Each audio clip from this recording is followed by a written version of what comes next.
সীমান্তবর্তী পাটগ্রামের অসহায় নারীদের পাশে দাঁড়ালো বসুন্ধরা গ্রুপ। শুভসংঘের উদ্যোগে ১৪ জন সুবিধা বঞ্চিত নারী পেলেন বিনামূল্যে সেলাই মেশিন।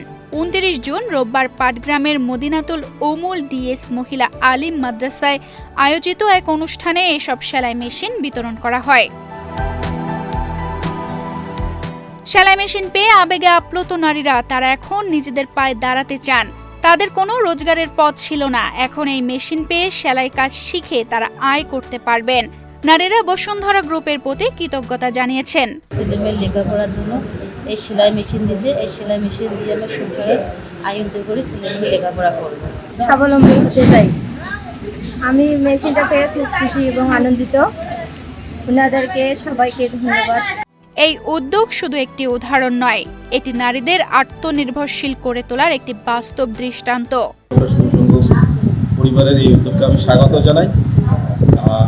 এটা খুব মহৎ উদ্যোগ। এই উত্তরাঞ্চলের গঙ্গাপীড়িত দুস্থ নারীদের জন্য এই যে সেলাই মেশিন বিতরণ করা হলো, এটা খুবই সহায়ক হবে। দারিদ্র্যপীড়িত অসহায় নারীদের পাশে দাঁড়িয়েছে এবং তাদেরকে যে সাহায্য করছে, এটা হলো প্রশংসার দাবিদার।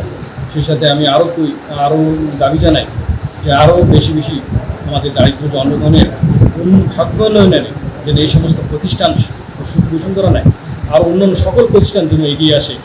অনুষ্ঠানে উপস্থিত ছিলেন পাটগ্রাম থানার ওসি মিজানুর রহমান, পাটগ্রাম পৌর জামায়াতের আমির সোহেল রানা, প্রেস ক্লাব সভাপতি ইফতেখার আহমেদ ও বসুন্ধরা শুভসংঘের পরিচালক জাকারিয়া জামান। শুধু পাটগ্রাম নয়, বসুন্ধরা শুভসংঘের উদ্যোগে দেশের ৬৪ জেলাতেই এ ধরনের মানবিক কার্যক্রম চালানো হবে বলে জানিয়েছেন আয়োজকরা।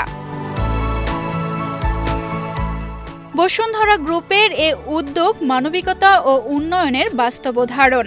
আমরা চাই এ কার্যক্রম আরও বিস্তীর্ণ হোক।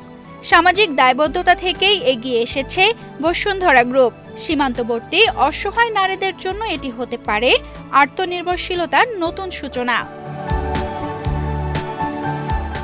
তানজিদা রহমান, ইনায়া, বাংলাদেশ প্রতিদিন।